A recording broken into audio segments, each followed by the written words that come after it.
which makes fucking sense. I truly wanted to believe that a creator with millions and millions of impressionable followers was not going to stores, restaurants, gyms, without even a Lana Del Rey mask in sight. As someone from the Deep South, I have zero patience left for people who think that wearing a mask is so inconvenient that they're willing to risk the safety of others. Even if she were to rent out the entire Walmart store every time she films a TikTok, which I'm sure she does, you should still wear a mask. Kids watch this shit. You're supposed to be setting a good example. Speaking of kids, her content is targeted to and consumed by them. She even acknowledges this in some of her videos that I've seen. I'm a burrito. Oh, not that girl. I don't like her. She's so annoying. Can't kidnap her. The kids love her. So why then are there so many references to growing a fat peach? They're not just references, actually. It's literally her slogan. Like, she says it at the beginning of videos. It's a great day to grow a fat peach. It's a great day to grow a fat peach. It's a great day to grow a fat peach. Good morning, world. It is a great day to grow a fat peach. And it's in her YouTube header on her channel. Why do kids need to worry about having a big ass? I don't even like saying that sentence. Young girls already see a slew of abs, poreless faces, and Photoshop bodies on a daily basis. They don't need their favorite influencer telling them to start working on their Kim K ass at the age of 11. And don't try and tell me they aren't kids. I've read the comments. Also, wear a mask to the gym, okay? Why do you like being outside so much? You see, sweetie, there was once a time where being outside was illegal, so, you know, count your blessings. Where is it illegal for you to go outside? You're literally outside right now. You do not get to complain. Some of us haven't left our houses and haven't done a single fun thing in almost a year. You've been going to Walmart and IHOP every single day without a fucking mask. Someone's grandma is dead, but at least you got your funfetti pancakes, am I right? This. Ooh, yeah. Stop messing with those chairs. There's coronavirus. You have no idea who's touching them. There is no way that she just ran into the fucking point like that. Yes, there's coronavirus. You dumbass. Ugh! I don't even have a joke for this. Oh, this is so pretty. I gotta touch it. Touchy touch, touchy touch. Can we get this? It's so soft. Stop! Put it down. We're not getting it. Let's go. Dang it! I think I got a boogie. Ooh. Stop! Don't pick your nose in public. That's embarrassing. Okay. Oh, that looks so shiny. I gotta touch it. Stop! There is literally an elderly woman in the background wearing a mask while you rub your face on that seat, shove your fingers up your nose, and then wipe your hands across those glasses that are on display without a mask. Hello, and welcome to a new segment. Let's call this one Amy Woe doing things that would be considered unhygienic even if there were not an ongoing pandemic.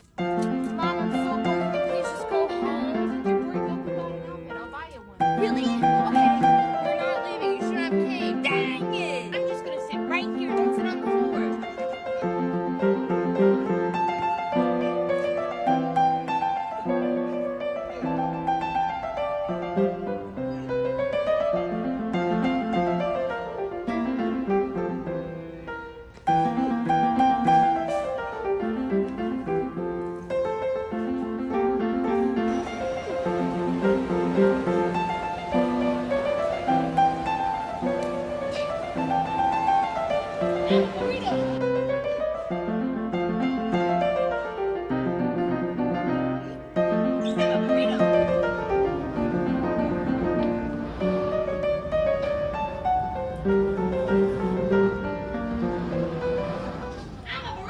You're disgusting, and I don't feel bad for anything I've said in this video. How you make the best content. Every day I wake up, I do not know what I'm gonna create. I don't. I really thrive on living in the moment. Oh, believe me, no one would suspect your manners to be rehearsed. This whole spiel she's on is like a Kanye West tweet. People ask me all the time, Amy, how do you even come up with these ideas? Like, how do you even come up with your videos? Bruh, I have no idea anything. People ask me all the time how I come up with my ideas, my brilliant ideas, and I just say to them, you know, bruh, I have no idea anything.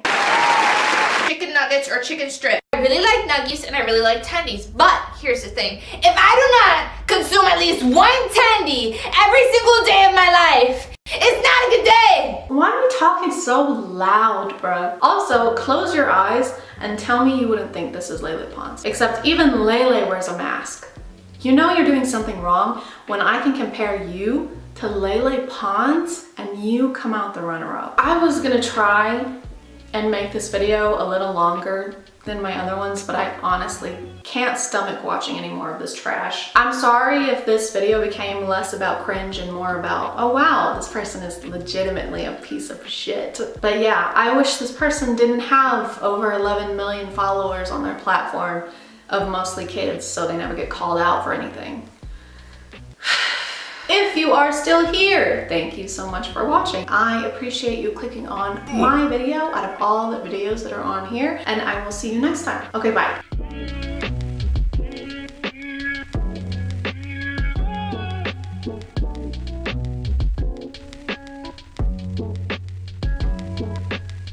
Hello, and welcome back to A Twinge of Cringe. Look what I have.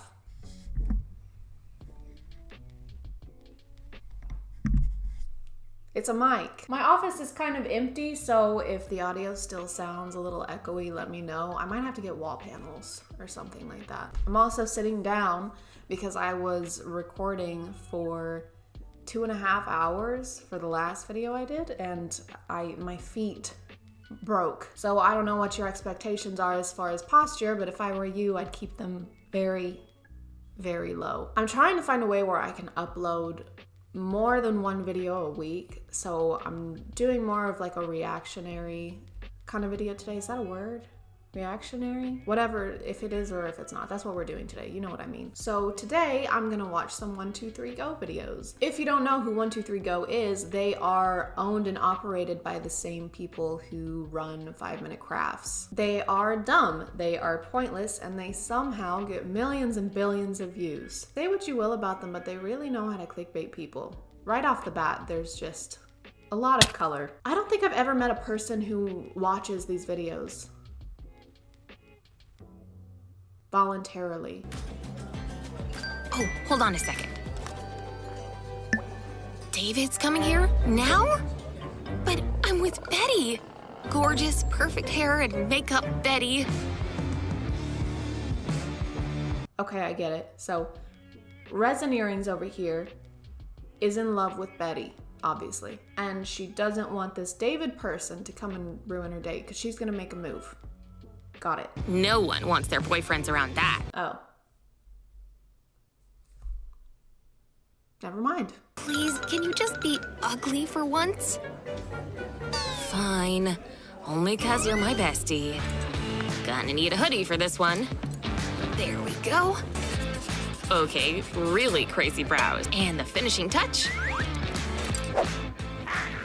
This is awesome. Or you could just tell David you want to hang out with your friend alone and bypass all this cliche glow down shit. Hey, babe. You remember my friend Betty?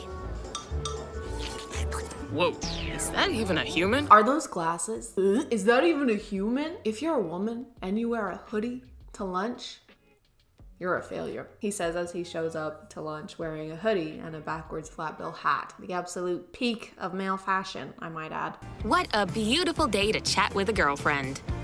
May as well take a stroll. Are you kidding me? Look at them. Look at the chemistry.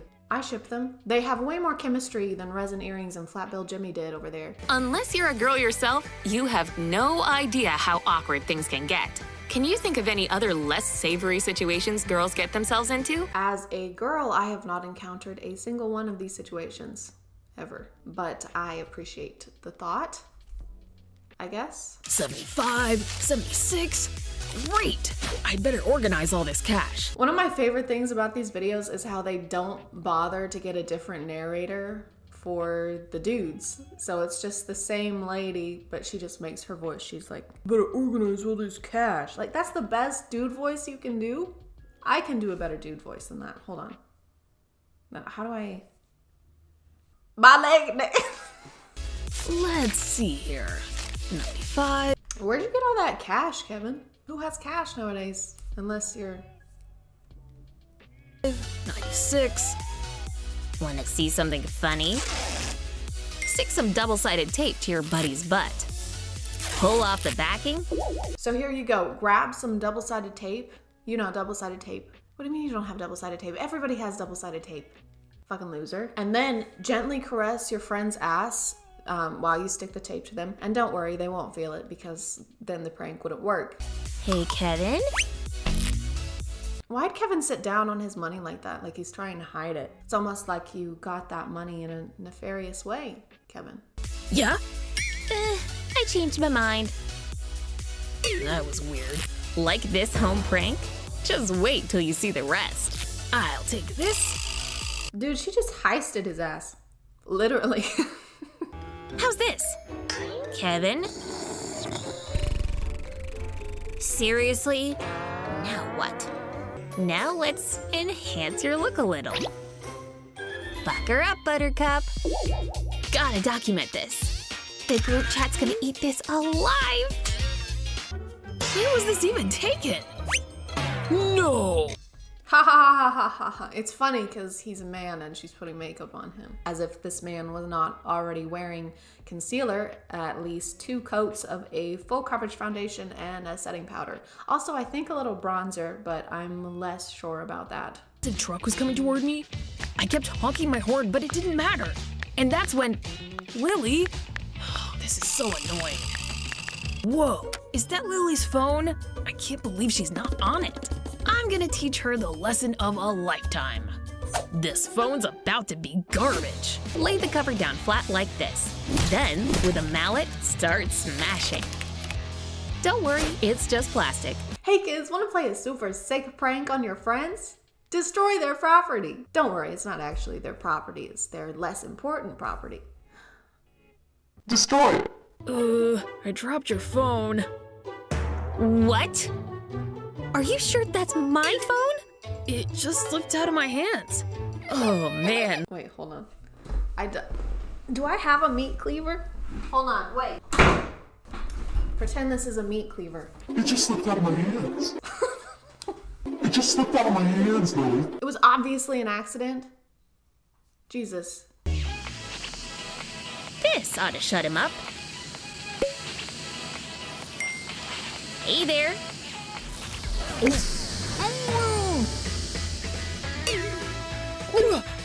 What? Just needed some quiet. They're out, see? Lily is a, how the French would say, a fucking menace. She doesn't listen to Kevin when he's trying to tell her about his day. She steals from him, steals money from him, and if he sings along to his music, she forces him to do the Kylie lip challenge with a vacuum cleaner. Kevin needs a new roommate. It's 4 in the afternoon. I'll just take things into my own hands. This should teach him a lesson. Make 4 or 5 rows. Make sure they're secured to the floor. Is there such a thing as a tape fetish? Because if so, I'm 103% sure that Lily has it. What? Jeez. Oh. Whoa! That had to hurt. I don't know what kind of industrial strength duct tape y'all have up there in Canada, but here the duct tape I use couldn't hold an ass hair onto a piece of parchment paper. To summarize this video, Lily is a menace, and everything Kevin does is justified retaliation. Ever wonder where girls get all their makeup and beauty ideas? Well, from looking at a magazine, of course. I have never read a magazine in my life. I think the closest I would ever come to reading one would be if I was in the bathroom and my phone was dead, and even still I wouldn't crack it open until after I'd finished reading the ingredient list on the back of the Dial soap on the counter. No, my eyeshadow! Sorry, Bella. I thought you had a good grip. Hey, these lipsticks could work, right? Why don't we give it a whirl? Sounds interesting enough.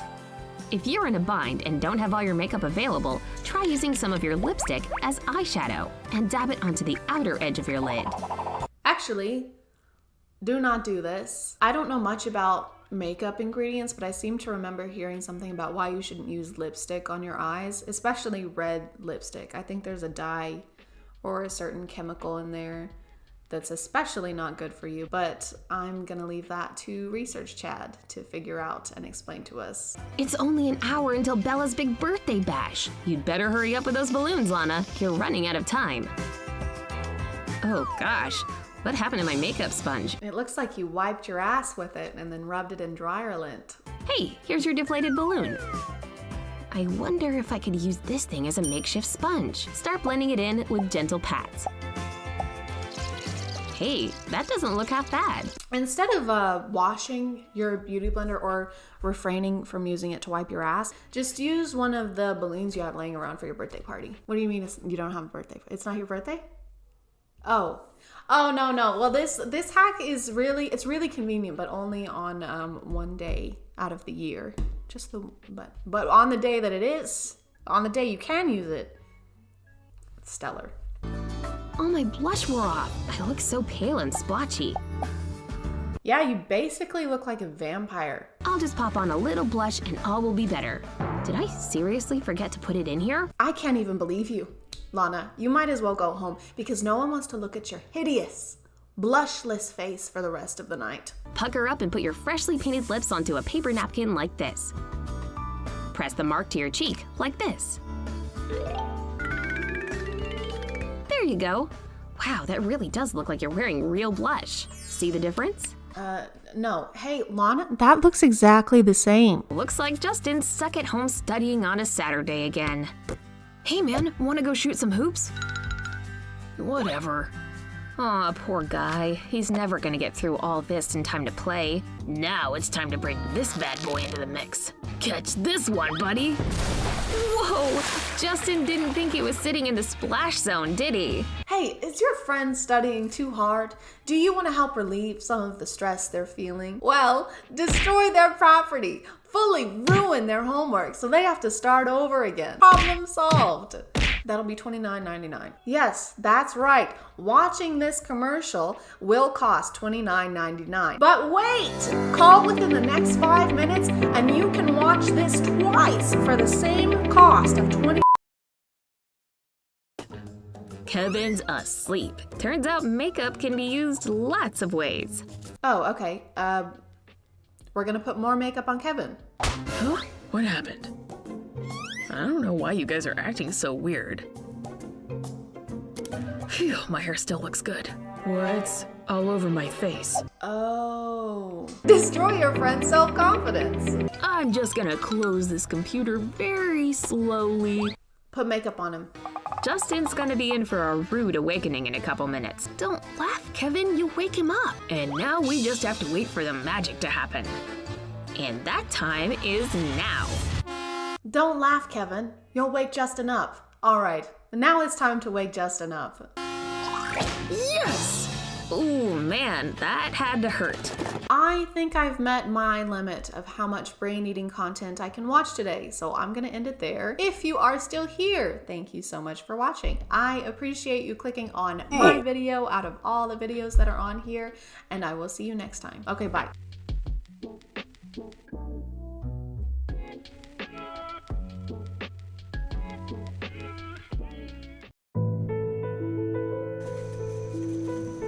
Are we almost there yet? This is why we don't show ourselves in the sunlight. There is so much sun around. Without having to walk like 8,000 miles, people would know we're different. You literally one-punch manned a moving vehicle. This is what I am. It's like diamonds.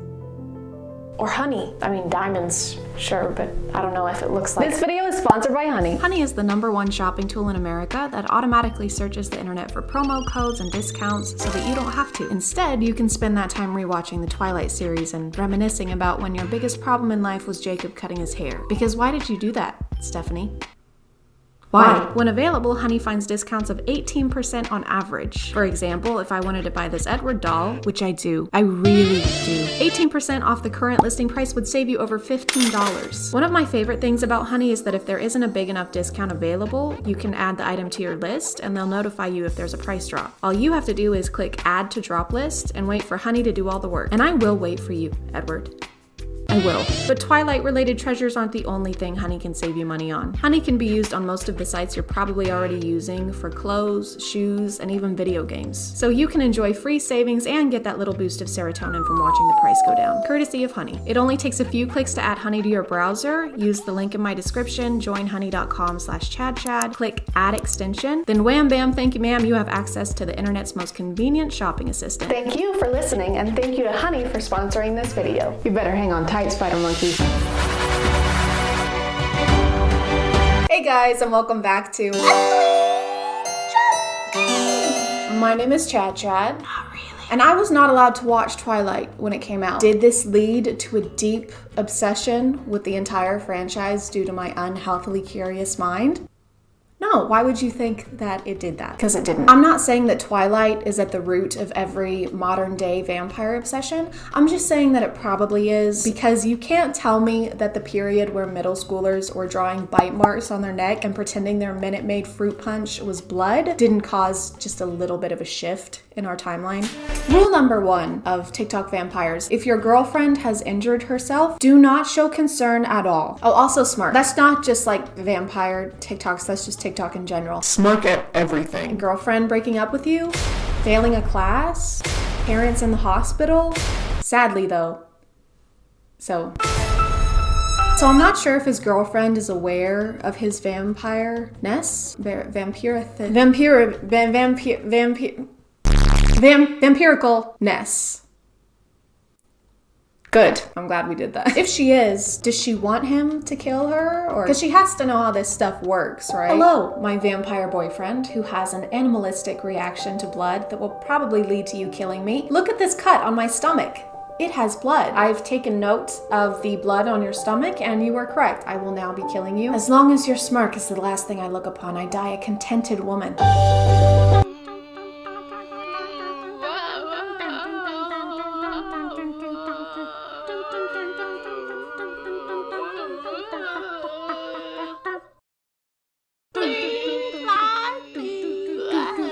Not to nitpick, but I will, because that's kind of my job and I wouldn't have content otherwise. But if you're a vampire and you only consume people for food, would you not eventually learn how to have manners about it? Like, this is the equivalent of us regular people shoving hot Takis into our mouth, rubbing Taki dust all over our face and our chin, and then just going to English class. Hey Chad, you've got a little, what's up on your, yeah, you've got Taki dust just all over your face. Taki. Still? Oh.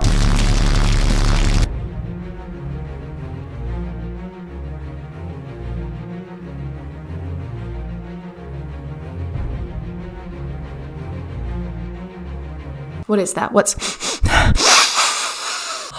that smell? It's like morning breath and damp armpits. It's delicious. Who let a human enroll in an all-monster school anyway? What asshole was responsible for that? So, Deborah, you'll be attending a new school. It has great amenities. It has a pool, a nationally recognized sports team, all for the very low cost of your entire life. What was that last part? Nationally recognized sports team? No, the last part. Oh, well, it'll probably be the genitals. Yeah, I've heard they like to save those for last. Wait, I'm sorry. Phew, it's okay. It's kneecaps last, genitals first. Deborah? Hey, baby, I thought you were waiting downstairs for me. This? Oh, it was nothing. I was just, shaving, obviously, you know. Happens all the time, right? No, I don't think it does. I don't personally shave my face, but if I did, I like to think I'd look at this as a negative outcome. I want to know how I got these scars. Pure incompetence. So, I'm ready for our date now. Just watch this cut, obviously. Am I a vampire? What? That's so stupid. I totally respect your opinion on everything. Totally respect your opinion on everything, babe. Except this. Take notes, guys, because next time you cheat on your girl, this is how you get her off your back. No, I didn't sleep with Erica, obviously. We accidentally made love. Happens all the time. The text that said, "Can't wait to see you later," was metaphorical, okay? She metaphorically was gonna suck on these. But, I mean, come on. That's vampires? Come on, what's next? Werewolves? I would love a vampire movie to be made where the vampire just gaslights their love interest the entire time. Wait. How did you get over to me? I was standing right next to you, Bella. You were next to your car. No, I wasn't. Do you mean to say the 104-year-old man who fell in love with a 17-year-old and refused to do the do with her unless they got married didn't have an airtight moral code? Who'd have thunk it? Is there a problem? Oh, that was me and my family. We were camping last night. Yeah, we were in the woods, yeah. Yeah, we were up pretty late. We were having a blast. I'll tell them to keep it down. Thank you. What did I tell you? The person knocking on this door is one of the bravest souls alive. They heard screaming from the woods in the middle of the night, and they said, most people would call the cops, but not me. I'm gonna wait until the next morning and confront these people personally, because if there is one thing I hate about a possible murder happening, it's how it interferes with the neighborhood's sleep schedule. I said if you're gonna bite their neck, keep them quiet. I don't care what you have to use, keep them quiet. There's just something about a very loud HVAC that takes away from a person's attempt to seem dominant or intimidating. I don't care what you have to do, keep them quiet. What did they say? Boss, I really can't hear you. Boss, I think it's getting louder actually. Oh, great. You hurt their feelings. They're crying Don't now. cry. No, it's okay.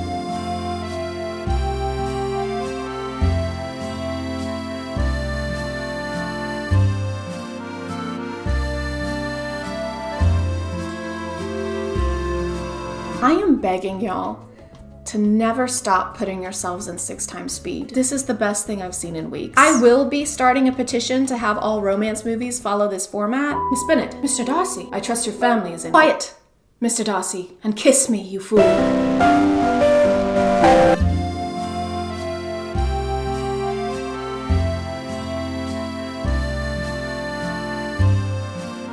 Yeah, your teacher's a moron. Mortals being oblivious amuses me. That sounds like something a guy with the Joker as his profile picture would say, or someone parodying a guy with the Joker as his profile picture would say. We've come full circle. I don't know what's real anymore. Am I really here? Are you really there? Is my name really ChadChad?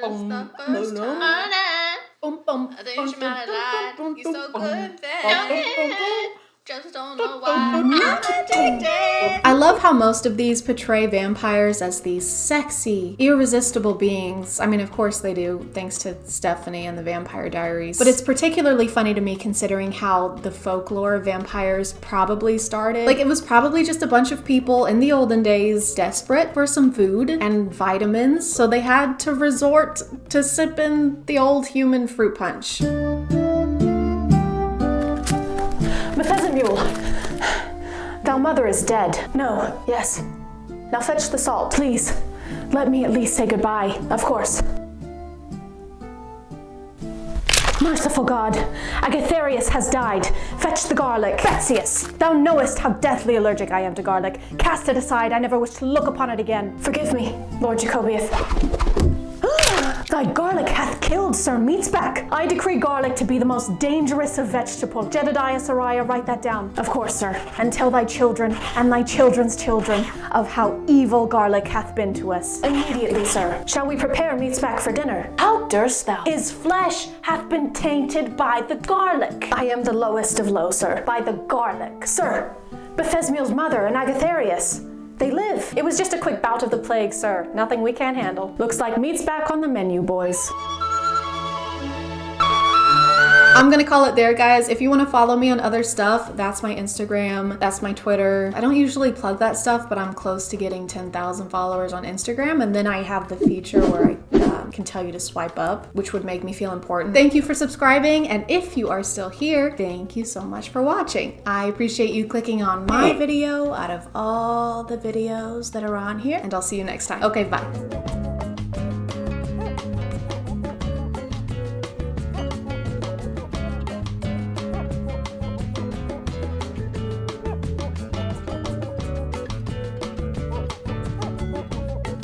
I don't want to talk about this. I know how dead my hair looks. This is my real hair, and I decided to bleach it over the weekend, and I'm surrounded by yes people who never try and talk me down, and now it's dead. Hey guys, and welcome back to My name is ChadChad. Not really. You may notice there's more of a distance between us than usual. That's because this is the new camera, the one with 4K, and for my mental well-being, I need to be as far away from you as possible. I usually do my videos on one or more content creators that are pretty well known and are doing something particularly noteworthy. But today we're gonna be looking at more of a TikTok category. I don't have children, I have younger siblings, and my older sister has 8 kids with 1 on the way, so she's had more than enough for both of us. I do not need to procreate. But needless to say, I have babysat plenty of times and been around parents long enough to understand what kind of content is usually deemed appropriate for them to watch. Now, you do have to be 13 to make a TikTok account, but as someone who just turned 98 as of my last Facebook birthday, I think we both know that that doesn't really matter. I liked how we did last week's video where I took y'all along with me as I went through people's videos, as opposed to doing all my research and then writing my notes. So we're gonna do that again this week and hop into the rabbit hole together. I don't even know it. Ain't know it. To the stage. Throw it. Throwing that ass for days. We're going up, down. I ain't got no problem spending all my money. I don't know the words. This is the first video I pulled up to watch on their account.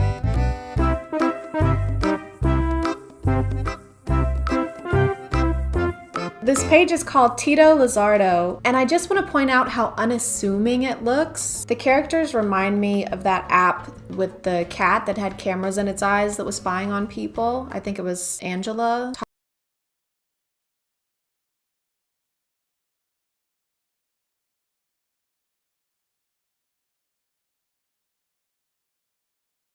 Cute, colorful, animated characters, and their original song is linked in their bio, which is on YouTube Kids. And the chapters, or whatever you call these new series things on TikTok, are titled stuff like having fun and friendship, which ironically is exactly what people say to me when I ask if we're a thing or not. All that to say, at first glance, this account is obviously for kids. So then what the f is this? Throw it, throwing that ass. I can't even tell what this character is. Like, this one is obviously a cat, and this one looks like a dinosaur with veneers and an inflated latex glove for hair.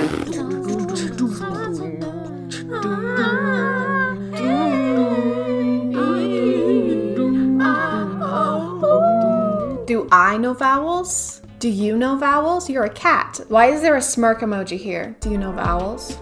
And yes, that's my best attempt at a smirk. Hey, you come here often? You know vowels? Yeah, you do. What the fuck?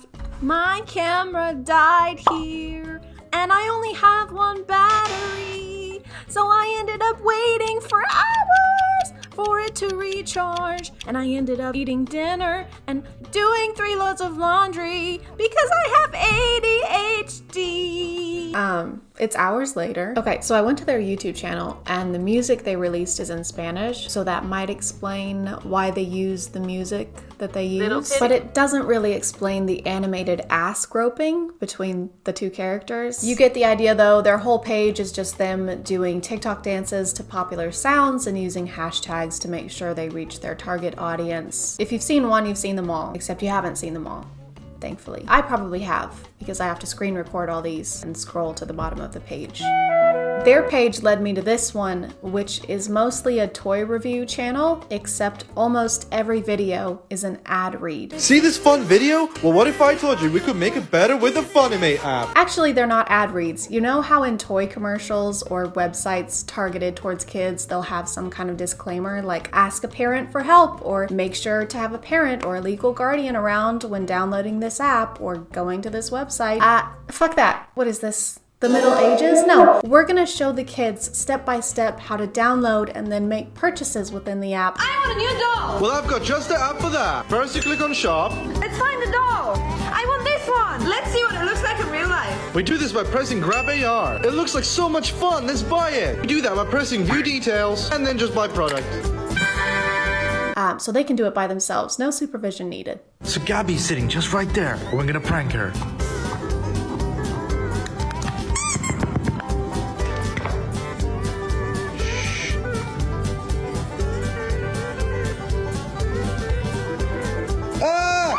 Oh my god, are those string lights? You couldn't like throw them at her. You have to incorporate them in a way that makes them scary because they're not exactly menacing on their own. Like, who's gonna react to LED lights just laying on the floor like this? So it's a 2-bed, 2-bath.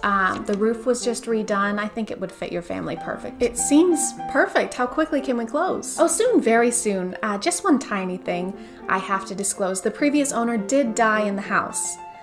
This room, to be more specific. That's not a problem. I'm not worried about that. Perfect. I'll start the paperwork now. What was that? What was what? Never mind. Just curious though. Was it old age or? Oh yes. Yeah. He was definitely old when it happened. Yeah. There it is again. What is that? Anyway, so I'll get that offer in tonight and I'll talk to you. What? Where are you going? Oh no, I just have another appointment to get to, but I will see you tomorrow. Maybe. No, you can't just leave me here. What? Oh God!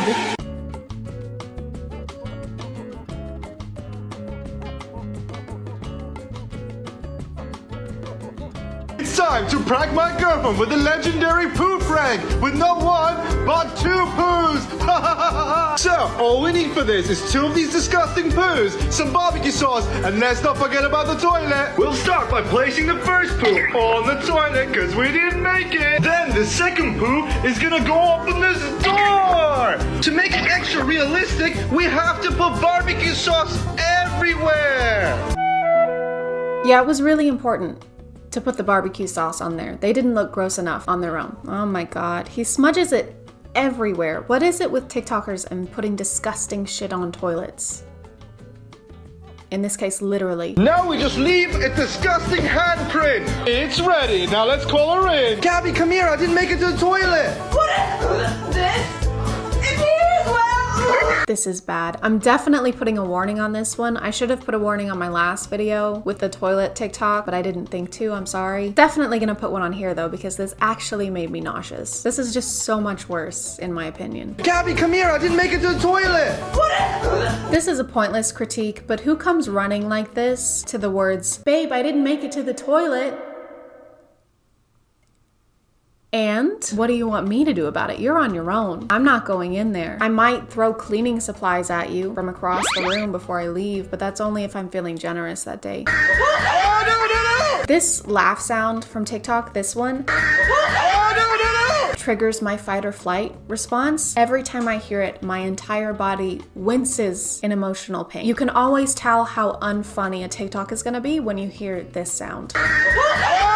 So my girlfriend's been really sad lately, and I wanted to do something extraordinary for her, and it's right behind this door. But before I show you what's behind the door, let's go get her so we can see what's behind the door together. And so I grabbed her hand and led her to the stairway up to the door. All she had to do was climb. Gabby, be careful! There's LED lights on the stairs. No wonder she's been sad. She lives in constant terror. Across the hallway, and there she was, right in front of the door.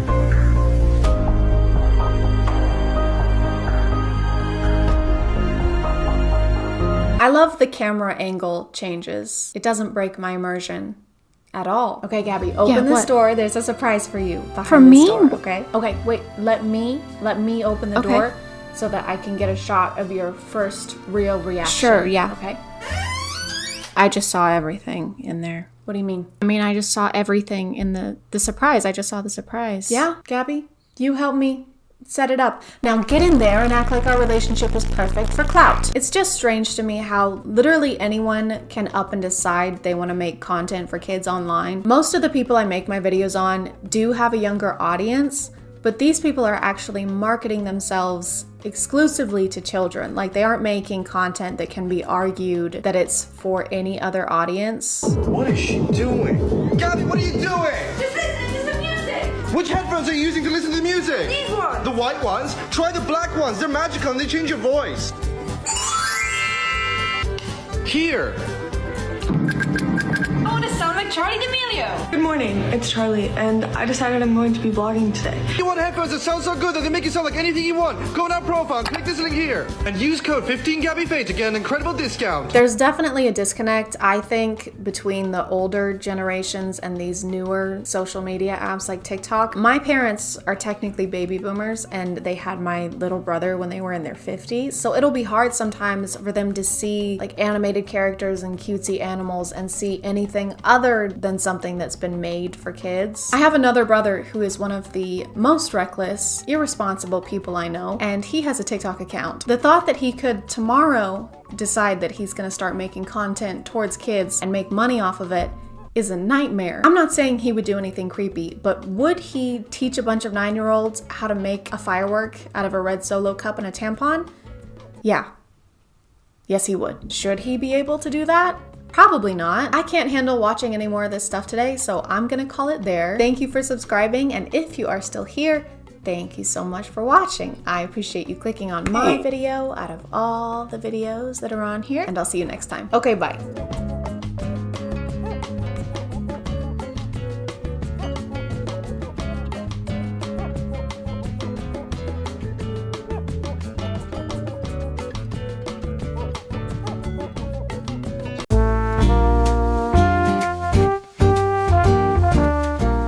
Hey guys, my name's Rob. And my name's Gary. Today we have a letter in from Mitchell, and he says, my friends want me to share my snacks at school, but my mom only packs enough for me. How do I tell them I don't want to share? Uh-oh, Mitchell. Now, Gary, what does the Bible say about this? Well, Rob, it says in Ephesians 12. Hey, Rob. Hey, Larry. Gary. Oh, hey, Willie. What are you doing here? I just stopped by to drop these off for Gary. You left them at our house last weekend.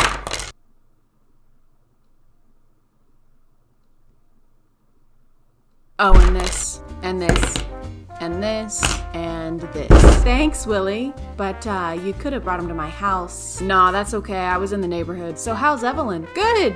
She's good. So, will we see you two next weekend? Yeah, for dinner. Okay, cut. Chad, what's up? Are we allowed to have this stuff on camera? I mean, this is a... Bob, can you go with the flow a little bit today? All right, I'm on a tight schedule. Barbara lost a man in a t-shirt, and I gotta get Larry a new hairbrush. So can we please... Willie, can you please? Yeah, sorry. I'll get out of your hair, Gary. He doesn't even have... Thank you. Bye, Willie. Bye, Willie. Bye, Willie. Leave the handcuffs. Hey guys, and welcome back to... My name is ChadChad. Not really. And relationships can get boring, okay? You fall in love, and then a few years later, you're still in love, but the things that were so thrilling in the beginning just aren't quite what they once were, you know? But it's okay. Don't worry. There's a lot of things you can do to help. Number 1, buy a swing set. I'm not sure why, but it says to try swinging here. Number 2, hire a sex coach. All right, let's go. Come on, guys. Gregory, you got this. You're a bright, shining star. There you go. Yes, Tyler, keep that leg down. I'm gonna have to card you. All right, there you go. Y'all are crushing it. And if none of these options work, thankfully, Swing Talk is here to teach us how to spice things back up again. Speaking of spicing things up, this video is sponsored by Adam and Eve because I'm not eating this. I only bought it for the video, so someone has to pay for it. It is Adam and Eve's 50th birthday this year, and to help us celebrate, you can use this code, my code, to get 50% off of one item. And 50%, that's a lot. That's like half. So go use the code, this one here, get something for you, get something for them, get something for y'all. They have 24/7 customer service and 90-day hassle-free returns. Plus, you can help a great cause since 20% of Adam and Eve's profits go towards the worldwide fight against HIV. So go use the code, you know you want to, and it's 50% off. It's basically half free. Thank you so much to Adam and Eve for sponsoring today, and let's swing back into the video. There's probably gonna be a lot of that in this video, okay? You're gonna have to get used to it. Hi, babe. Hi. Well, what about my mom? Hi, babe. I'm gonna miss y'all. Hi. Here on the ChadChad channel, we don't believe in not starting out strong. What about my mom? Needless to say, this is the video that sent me spiraling down a rabbit hole. I feel I should clarify that this is not representative of the swinger community on TikTok, okay? They're very helpful over there. Their accounts are mostly just giving advice to people interested in testing out the waters and trying to connect people. I'm talking specifically about this inner circle that I seem to have stumbled upon that consists of around 5 accounts that post jar starring content like this kind of reminds me of the Rick Lack situation, except maybe worse. I don't know, that's a tough one. I think they're on maybe in the same tier. They're in the same boat. Do you want to know how I make my man happy?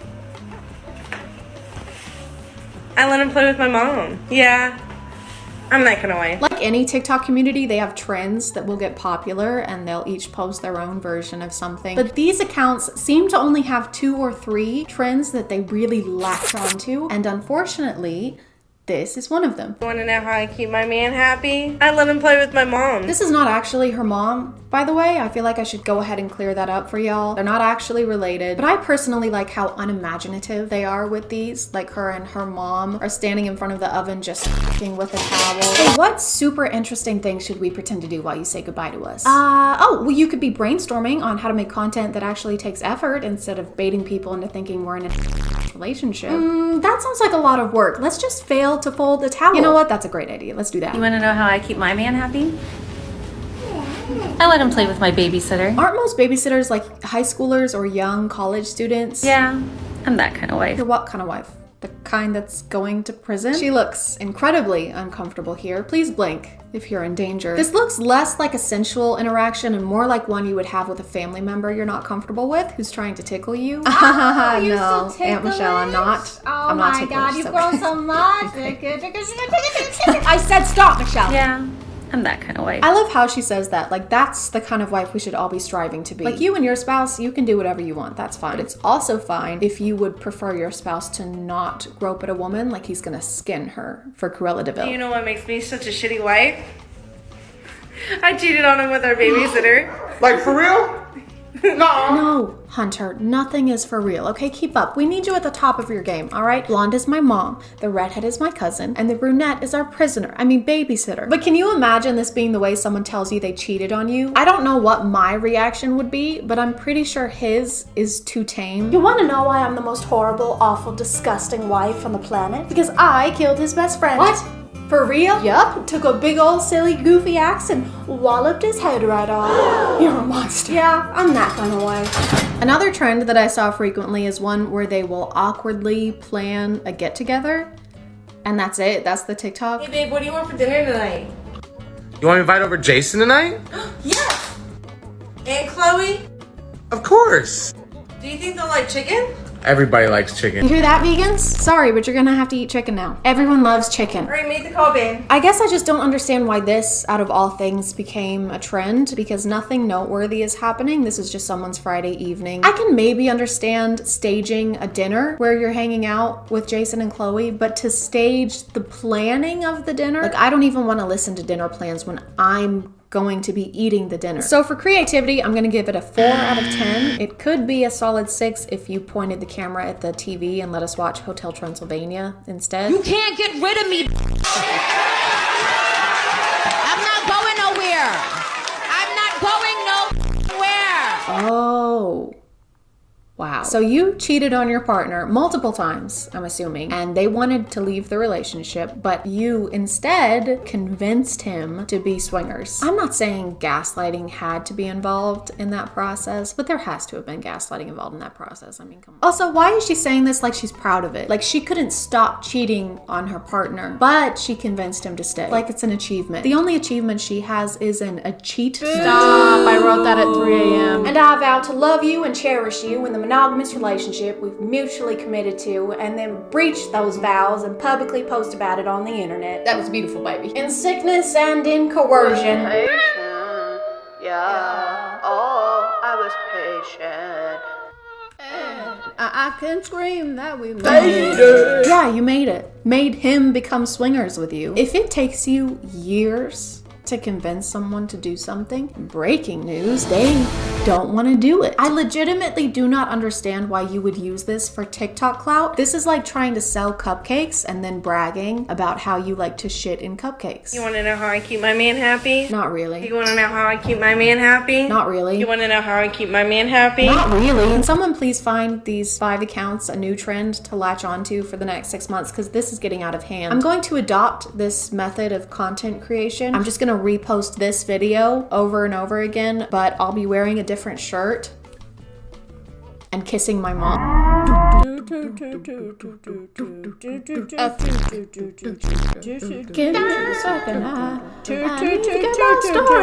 when you said it took you years to get him to agree to being swingers, all that was true, except the agree part, you know, the most important part. I can't tell if this is also baiting or if she's playing a character. Either way, why would you joke about this like it's a cutesy little thing? I'm technically still cheating on my partner because he's definitely not comfortable with the arrangements we've made. Silly old me. Don't know the words to this one, so I'll say what's relevant. I don't give a about none of that. About none of that. Ma'am. He does not want to do this. How many times do I have to tell you? If he was comfortable with swinging, wouldn't he not care that you're flirting with other people? I've never been in a relationship like this, so feel free to correct me if I'm wrong. But even if he had agreed to this and was taking issue with something you were doing, isn't that a boundary that you guys should discuss together instead of posting a TikTok and saying you don't give a Bethany, is this yours? Oh yeah, that's mine. You can't just buy a $20,000 car without talking to me first, okay? Half that money is mine. I mean, even a text message letting me know would have been nice. Are you even listening? I don't give a What are you doing? I don't give a I don't give a when your spouse won't get off your ass. Wow. Okay. About something super insignificant. And post. I'm sleeping with your mom. I'm gonna call it there, guys. If you want to follow me on other stuff, that's my Instagram, that's my Twitter. I keep the links in my description. Thank you for subscribing, and if you are still here, thank you so much for watching. I appreciate you clicking on my video out of all the videos that are on here, and I'll see you next time. Okay, bye.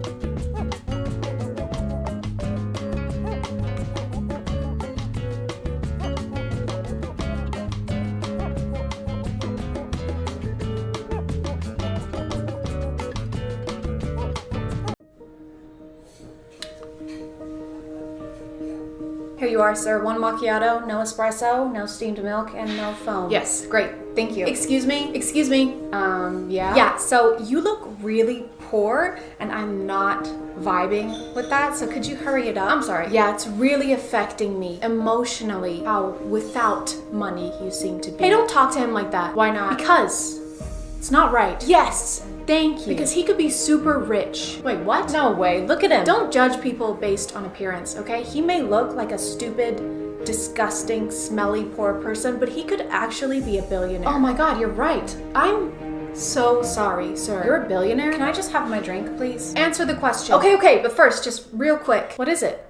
This video is sponsored by Wondershare for More. If you've been wanting to start editing your own videos but are looking for something that's both beginner and user-friendly, Wondershare for More is the perfect choice. Whether you're just starting out or already have some experience with editing, they have a great selection of preset templates for effects, filters, transitions, and even royalty-free music, which if you're trying to make YouTube videos can be a lifesaver. Filmora just released their newest version with updated features including auto reframe and AI portrait, which is a cool paid add-on that automatically removes your background without having to use a green screen. To show you real quick, you just import then drag your clips to the timeline here, go to effects, click AI portrait, choose the effect you want to use, and just drag it onto the clip. And there you go. If you're interested in content creation but don't know where to start, download Wondershare for More 10 using the link in my description below and try it for free. They're also having a back to school promotion for September, so you can save up to 42% if you buy this season. Plus, you get the chance to win an iPad Pro if you join the hashtag Wondershare Back to School campaign on their website. Thank you so much for listening, and thank you to Wondershare for More 10 for sponsoring this video. So I was right? You're a billionaire? No, I'm not. I work in a lumber store down the street. Get out. I can't believe I was nice to you for no reason. Get out of my coffee shop. Go. Okay, get out. All right, get out. Leave. Going. You disgust us. Hey guys, and welcome back to My name is ChadChad. Not really. And listen, I know that Darman has been kind of exhausted as a commentary subject on YouTube. I think basically every bigger YouTuber has done a video on him at some point. For that reason, I've never really been interested in making a video on him, so I never got to watch his content for myself. You know, I missed out on that, and it made me really, really sad. So imagine my sweet relief when I learned that none other than Trisha Paytas would be replacing him.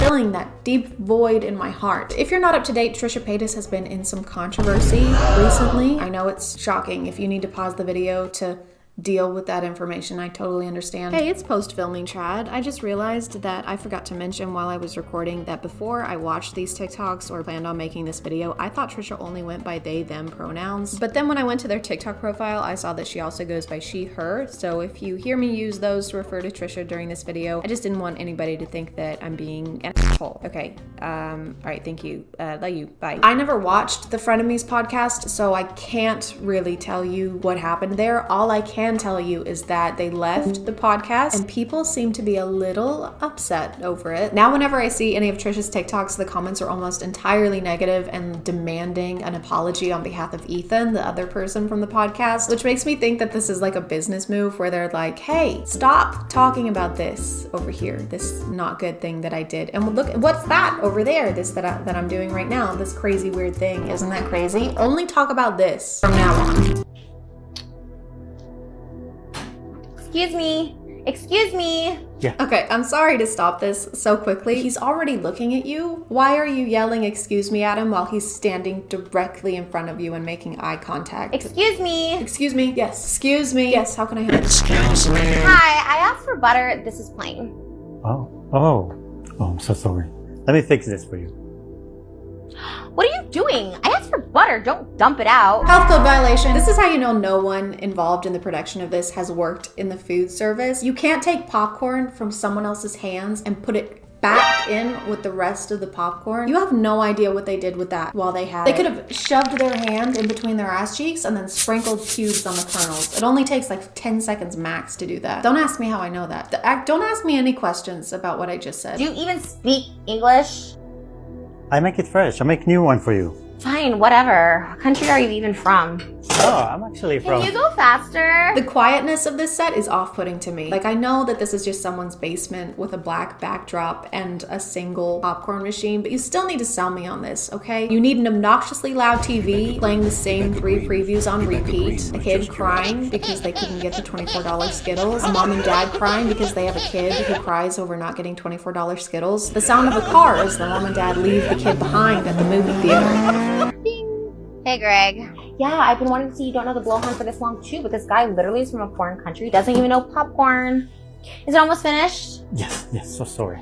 I'm Thank you. so sorry. Thank you. They couldn't edit in the notification. They had to personally voice it. Ding. And it's not even the right one. It's supposed to be a phone call, but it's a single ding. I feel like if you're gonna make your own sound effects, you should make it more interesting than the regular notification would have been. Ding! Oh wow, someone actually texted you. Wow, look at that. Ding! Someone's calling you. Oh look, it's just your mom again. Ding, ding, ding! Someone's texting back, and it's not the girl that you quadruple texted last night while you were drinking. So good luck dealing with the emotional toll of that while you're working today for 12 hours. I'm Thank you. so sorry. Thank you. Here, let me give you this from me.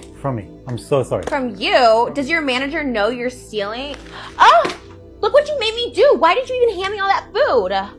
Let me help. No, stop. No hablo, help me, por favor. You know what? He is such a great guy who is doing zero wrong here and is being super nice despite being mistreated. And they're an awful person and saying mean things for no reason. There is only good and evil in this world. Middle ground, it doesn't exist. Gray areas don't exist either. Get that out of your head. Okay, so this carries on into the next TikTok. They're watching the movie. The employee sneaks up and scares them. Turns out he's trying to return her wallet, which is of course unacceptable. And she threatens to call the police on him because he's trying to steal the wallet, which makes sense because why else would you try and return it if not to steal it? Because that's definitely how you steal things. That's how stealing works. They tell him to bug off. They're really into this movie and they can't be bothered with this right now. And he exits sadly while remaining the nicest and most passive person in the world. But then she posted part 3 and I'm confused on if it's supposed to be like a prequel because it takes place before they meet the employee.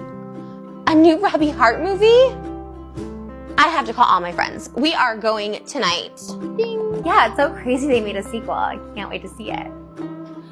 Thanks. What is this? You guys have trays now? That's so cool.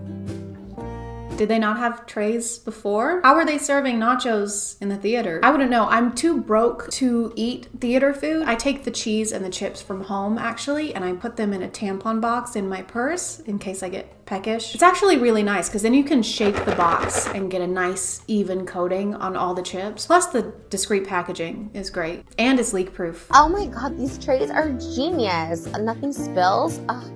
Whoever invented these trays must be so genius. Hey, I wonder if that's foreshadowing. Do you think it's foreshadowing? Because I don't think it is. I just think that they really like plastic trays and have a deep respect for the creative processes behind inventing Plastic trays. Hush. That guy looks so familiar.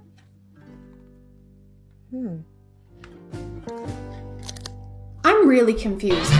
I thought that this was like a prequel. I thought this was before they went to the movie theater and berated the employee, but then she recognizes him on screen. So I guess that this is like a sequel to that movie and some time has passed. That is literally correct. I'm just stupid. Or this is before, like I said, and then this is just after they got the popcorn, were still hungry, went back, got nachos, came back, recognized the employee, sat down. Trisha, none of this would have happened if you just used my method for nachos. Then you would have already had them on hand. And I mean actually on your hand. It can get a little messy with that method, so be sure to stash napkins if you do this. God, the movie was so good. Wow, let me call you back. You look so familiar. This is gonna sound crazy, but you look just like the guy in the movie I just saw.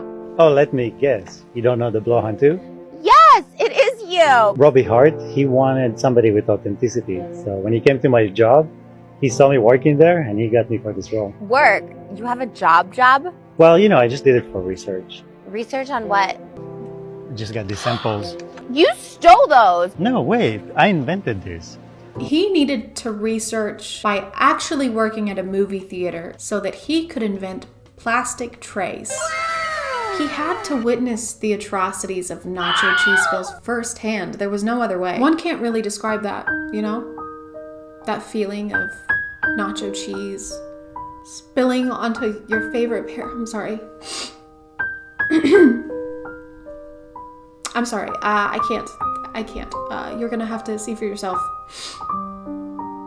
By working in a movie theater. I guess you must have made millions, huh? Yeah, but, you know, I donated. I wanted to help my country. What? Why would you? Oh, because you made millions doing the movie with Robbie Hart. Well, no, that was just for fun. This is the most thoughtful, kind-hearted person in the universe, okay? He invented something to keep us safe from the blight known as nacho cheese spills, and he acted in the world's greatest movie, pro bono, just to bring smiles to the little people like you and me. I wonder if he's still rich somehow, though. No. Impossible. So, how do you drive this car? Probably a lease. No, Mr. Radari is my dad. Mr. Radari, as in the inventor of Radari flying cars? So he's still rich. I can't believe Trisha would accidentally be mean to a rich person. I mean, if he had actually been a movie theater employee, I wouldn't give a shit. But he's rich, Trisha, so it's extra mean. Oh my god. Wait, do you want to go for a ride sometime? I can't hear you, what? Do you want to hang out sometime? Sorry, no English. Oh shit. Burn, dude. If she had just been nicer to a stranger, she could be riding in a sick car right now. So the moral of this story, kids, is to treat people who you think have the potential to be rich with kindness, because it might benefit you financially in the future. Oh, and also people don't really work at movie theaters. They're just doing research. Or their parents left them there at 3 years old because they cried over Skittles. Unfortunately, that is the end of this series, but there was another one that they posted on their TikTok account that's since been deleted. But let me know if you liked this video and would possibly be interested in seeing one on those, because this was a fun kind of video to make. I didn't really have to use my brain at all. But I'm gonna call it there, guys. Thank you for subscribing, and if you are still here, thank you so much for watching. I appreciate you clicking on my video out of all the videos that are on here, and I'll see you next time. Okay, bye.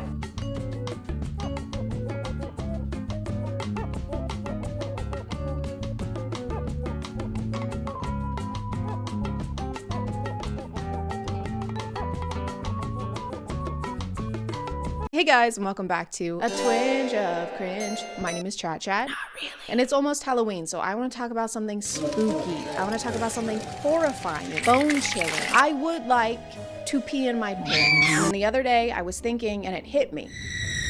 Instagram Reels. I don't know when Reels became scarier than TikTok, but they did. It happened. They got worse. Opening the comment section of a Reel fills me with the same amount of fear as opening a box of snakes, except it's actually scarier because at least snakes don't say slurs. So I sat down the other night to face my fears.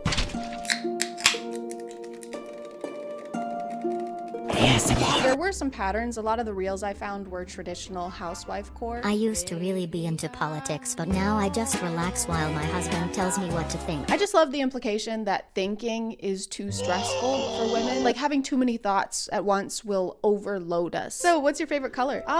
Do you like green? How about red? Just tell me which one. Do you like purple? No, it's too much. I can't think over the sound of my ovaries. The way they say these things though is like, this is how it should be. This is how God wanted it to be. So I guess God gave us brains and said, here you go, but don't use it. Brains are for boys. And don't take a bite out of it. It seems like I shouldn't have to say that, but I do, apparently. And if you're wondering why she's making bread, I don't know. They're always making bread. I saw it so consistently that I ended up making a game out of it, that and aprons. It's an apron. We found an apron. Oh my God. Apron, everybody, we have an apron. Apron. I put my mic down. Apron, we got an apron. Okay, making bread. We got one. And I get it, I like to make bread. So let me tell you about today's sponsor. This video is sponsored by Casetify. Casetify is the most popular tech accessory brand known for their protective yet cute phone cases. They have tons of design options. You can customize your own case or choose from their collection of over 2,000 designs curated by their global network of artists. And their newest impact cases feature a lifted camera ring that gives your phone extra protection and serves as a stand you can use to prop up your phone. The ring stand has a no screw design, just like you, and is adjustable up to 150 degrees, so it can be used while you're cleaning, while you're FaceTiming your mom to show her your new sweater, she doesn't care, you've called her 3 times today, or while you're eating and watching the greatest, best YouTuber alive, the best one to exist. The ring stand cases are made from 65% recycled and plant-based materials and are lighter and slimmer than other impact cases while being just as sturdy. They've got drop protection for up to 6.6 feet, that's almost as tall as I am, and their EcoShock technology keeps your phone nice and safe by taking the impact of a fall, transferring it into heat, and then sending it across the surface of the phone. What are they, like genius phone case experts? They are, that's what they are. If you want to check them out, just click the link in the description or go to casetify.com/ChadChad for a special discount. Thank you to Casetify for sponsoring, and let's get back to the video. There's quite a few where they're talking about raising their daughters to do the same and how bearing children will be her greatest joy. That being a homemaker is the #1 career she should strive for. She can't even read yet. Her greatest joy is cocomelon and eating bugs. Do you get a bread machine for your daughter at Christmas? You just get her cooking utensils. David has got a train set. He's been wanting it for 2 years, and Deborah, it's a spatula. Merry Christmas. They have similar kinds of values, like for example, how you should submit to your husband. Submit to your husband in everything. Even if you disagree with him, he's not a Christian, you think you're smarter or more spiritual. What if my husband is a fucking idiot? What if my husband is about to step into oncoming traffic? Hey honey, you forgot to check both ways. I'm sorry, I couldn't hear you over you being a woman, so I'm gonna step out, all right? I'll be back later, maybe make me some bread. Controversial things about our lifestyle. I submit to my husband. Ew, you submit to your husband? Keep your kinks to yourself. Whatever you guys are doing, that's up to you. I don't want to hear about that. I'm gonna start making reels like this, but it's gonna be like, my husband submits to me in the bedroom, and there's nothing you can do to stop me. I will peg my husband. In a world where women take pride in being loud and argumentative, the godly woman knows strength in being reserved. This is something that I should take to heart, though. I have been very argumentative in this video, but from now on, I'm gonna be reserved, humble, and soft-spoken. Sorry, soft-spoken. I've always wanted to burp on camera. It seems like a rite of passage for YouTubers. Do you guys feel transformed? I feel transformed. Oh no! Oh my God, it's happening! But then we have this other type of reel that I get pretty frequently that I didn't interact with it. It's just there, okay? It's kind of like book talk, but much more illegal. Ever since my folks passed on, I have been going back. God damn, I gotta get on that. I'm sorry, chat, is this necrophilia? Chat? Chad, is this necrophilia? Chad. Chad? Just because you can put something in a romance book doesn't mean you should. At some point we went from, oh no, there's only one bed in this inn, whatever shall we do? And then we got to, oh no, there's only one bed in this inn. This murder inn? I kill people, but it's because I'm misunderstood and my gaze, it softens a lot. Unlike my dick. Speaking of, there were also people slapping their meat. Oh my god.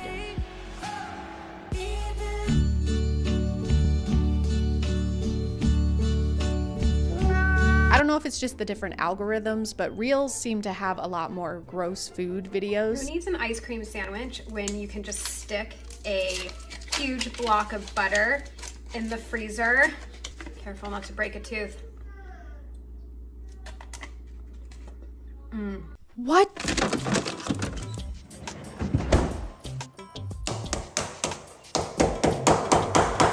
Okay, time to be a butter muncher. That's my nickname in college.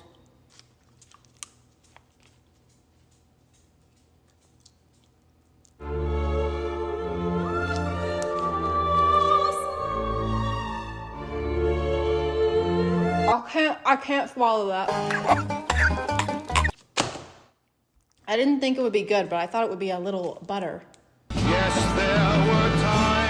You have people who want to be fitness influencers, but the content isn't getting enough interaction, I guess, so they just start to say really weird things. If I date a girl, she's never leaving the house. Like, she's staying in my basement all day for like years straight. She can come up to eat, potentially make me a sandwich, you know, do some laundry, have fun around the house sometime, but then right back down to the basement. Yeah, so I keep women in my basement and they aren't allowed to leave. They live in cages and I keep the key around my neck. But anyway, let's do some push-ups. Chop chop, which is also what I say to the women in my basement before I put them in my protein shakes. Yum. How I make time for God at the gym. First, I start by writing down my favorite Bible verses and praying over them, and also talking to the Lord. No, you don't. No, you don't. Nobody's doing this. This isn't real. This is fake. There's no way that she's doing this. I don't believe you. What's your name? Activewear? I don't believe you, Activewear. That's a dumb name. Get a new name. Oh, and the music. Don't forget the music. That was really good. See the devil, he don't make me flinch, I won't settle. She put her foot to the pedal. It gon' take a whole lot to be a vessel. This song was big on TikTok a while ago, so Reels are still not beating the claims that they're just months behind TikTok. What's so bad about Reels? Bad? I think they're pretty interesting. How did you get in You here? hear about those people who got stuck in a submarine? Did you copy my house key again? Hope they're okay. You can't keep. Hope they find them. There was weirdly horny content, but when is there not? What are the actual benefits of getting naked with a group of men? Whoa, I'd say hello first. We're just jumping straight into it? He never explains the benefits, by the way. You can't just open with a line like that and then not tell us. So what are the benefits of putting tomato sauce up your ass? I don't know. What are they? What are they? Where are you going? Link in bio. I'm not clicking that. Sometimes there's just stuff that can't be explained.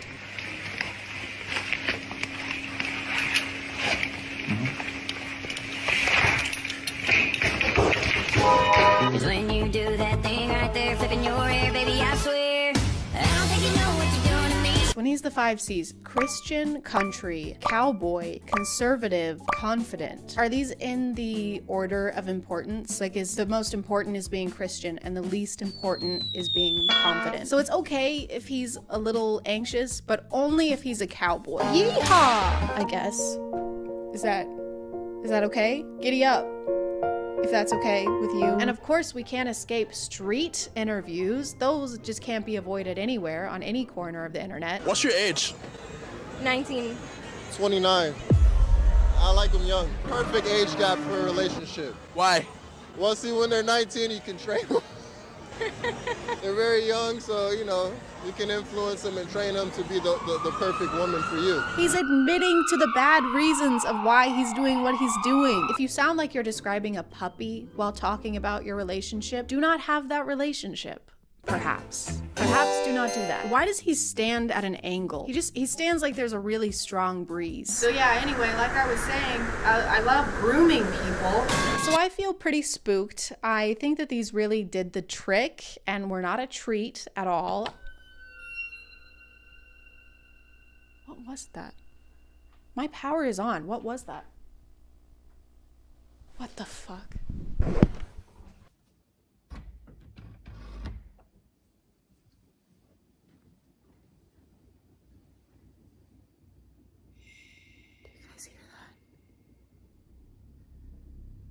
You guys, he has a knife.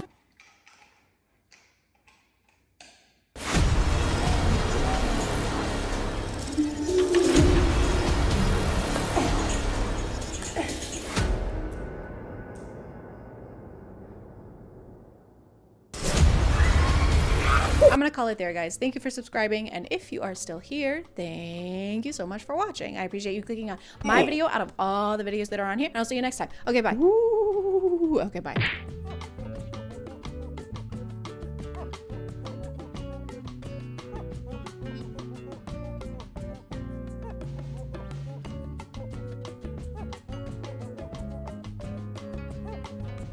Hey guys, and welcome back to My name is ChadChad. Not really. And today we're going to talk about women. What are they? How are they? Why are they? No one knows. They're a true mystery. At least that's what the people featured on r/nothowgirlswork seem to think. Sometimes I'll find a comment under one of my videos that says something completely unhinged, like this one. But whatever, right? It's just one person. It's not like a lot of people actually think this way, right? Right?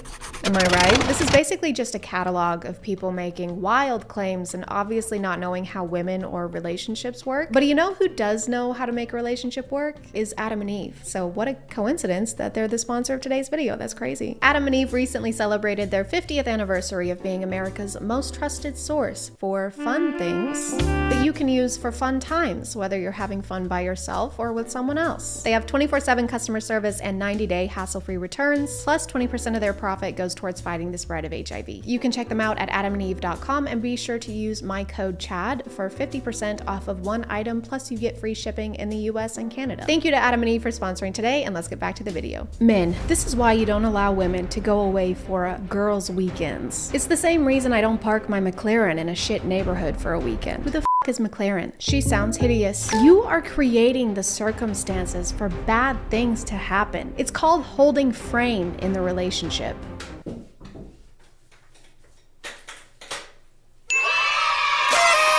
Why am I doing this? Some women will call you insecure or controlling, but it's not. It is, and we will. If she is unwilling to enter your frame and live within your boundaries, then let her go. Is frame like a metaphor for exploring each other's bodies? Are you willing to enter my frame now? Oh yeah, I'm gonna enter your frame. Hard. Okay, come on in. When she comes back, have her stuff on the front porch with the locks changed and replace her with a better woman. Only the unplugged will understand this. Unplugged like as in you don't use the internet? This is a YouTube community post. Did you type this with a rock? Powered by a spinning wheel? Dost thou wipe thine ass with straw? If you don't trust your partner to take a weekend trip and spend some time with friends without you, then don't date. Just go to therapy and buy some toilet paper. You're not yourself when you have mites in your ass. Eat this. My uncle is explaining to me, a final year genetic engineering student, that preferring a boy child is not sexist because boys carry the most important genetic components of the family line, and a girl's genetic code changes when she is married off to another family. So when a woman gets married, the second the officiant announces her wed, her genes start mutating, like that scene from Underdog. Can you imagine explaining genetics to a genetic engineering student? I don't even know what engineers do most of the time because I'm not an engineer, because I'm stupid. But I do know that if someone is an engineering student in a thing, I'm probably not going to try and explain that thing to them. If you're studying aerodynamics and tell me that that just means you know how to shoot a bow really, really well, I will believe you. For every new that enters her, she ages 6 months more, meaning the more that enter her, the more older she gets. That explains why some females in their early 20s don't even look their age. They look like they're in their late 20s to early 30s. Women in their 20s? Women in their late 20s? There's no way that this person actually exists with these thoughts in their head. This sounds like something that people would have said during the Salem witch trials. For every new dick that doth enter a woman, she gains a new evil power. Jedediah, is this because I called you short. She must face trial. Again, I will now light you on fire. If you catch flame, you're guilty. What if I don't catch flame? Then that is an evil power and you're guilty. That seems fair. I'm educating women right now about NFTs, and I'm hearing these women say, my brain haven't worked like this in weeks, months, and years. A natural, genuine smile came across my face. I'm thankful. Did they all clap after that? A natural, genuine smile came across my face. Why? They just told you that their brain hasn't worked in years. You need to call them an ambulance. He says women plural, so was this like a conference where he did this? Like a congregation of women? Has your brain not worked for weeks, months, or even years because you're just a silly woman? Come to my invite-only conference, NFTs for Dummies. I mean women. We take the woe out of woman. It's not ridiculous. Women are meant to be mothers naturally. It's a nature thing. Animals reproduce always, unless humans intervene. Do you never hear a cat say, no, not me, I'm going to be a mouse chaser. Can't have kittens. Animals also eat their own shit, though. Unless you're living in a lean-to in sub-zero temperatures with pine needle flip-flops, I don't think it's a nature thing really applies. If a woman has a perfectly healthy vagina, she will need and desire to be a mother at one point in her life unless she has been brainwashed to think and feel otherwise. Me. So in this analogy, when the cat says that she doesn't want to have kittens, she wants to chase mice, that's a bad thing. So do you think that only male cats should chase mice? In your ideal world, the male cat wakes up at the crack of dawn, grabs his briefcase, kisses the wife goodbye. She stays home and gives birth to a new litter every day with her perfectly healthy vagina. So basically you think the world should function like if the Cats musical met The Handmaid's Tale. 4'11 to 5'3. 5'4 to 5'8. Spoiled brat. 5'9 to 5'11. 6 foot and up, a man. What height can we be then? You just listed like all the heights. If you're a woman, you're not allowed to have a height. No measuring your length in any way. It's best actually if your height is 0. Just don't exist. Problem solved. If a woman dumps you, there's only one thing that you can do.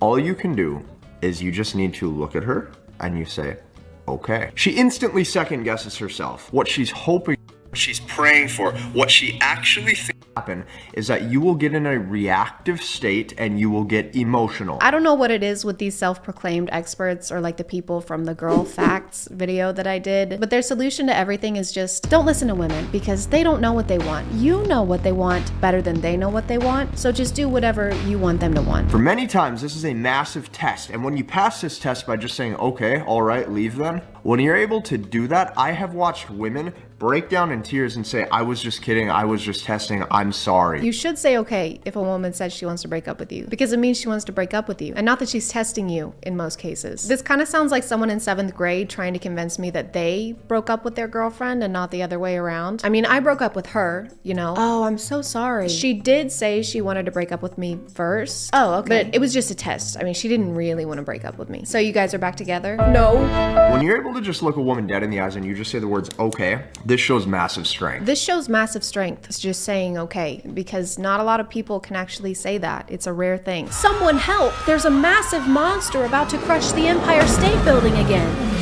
Okay. Oh, thank God. You saved us again, okay, man. Okay. No woman has ever broken up with you. Okay. I love you. I love you. You are a I love you. I love you. I love you.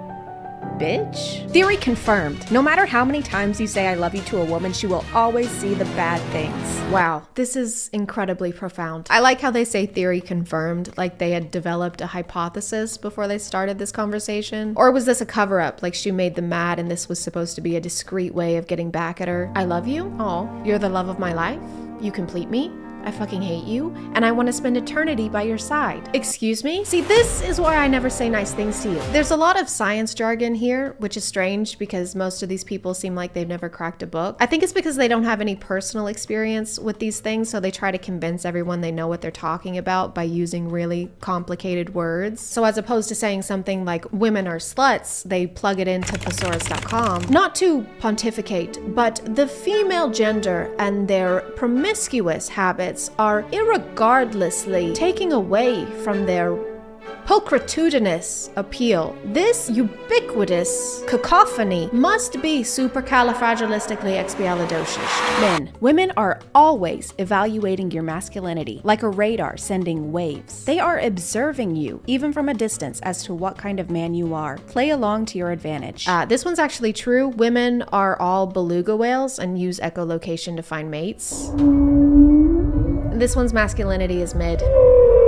This guy calls himself a nice guy. This one sucks at chasing mice. Women, blue hair does not make you attractive or give you attention in any positive way. Natural hair is the way to go. Sincerely, all men. Exactly. I've no idea how a woman thinks a rainbow hair color is attractive to men. Example, a previously very sexy 20-something woman I know spent a few $100 in a high-end salon to look like this, thinking it was hot.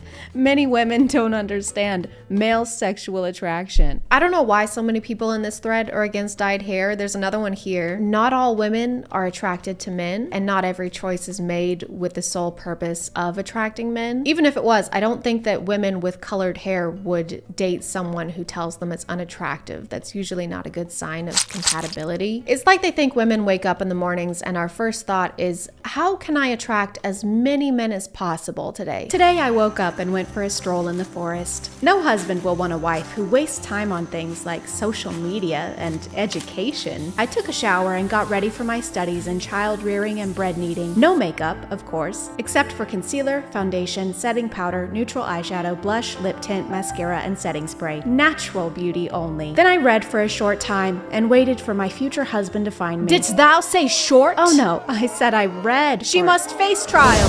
What the f? I'm gonna call it there, guys. Thank you for subscribing, and if you are still here, thank you so much for watching. I appreciate you clicking on my video out of all the videos that are on here, and I'll see you next time. Okay, bye.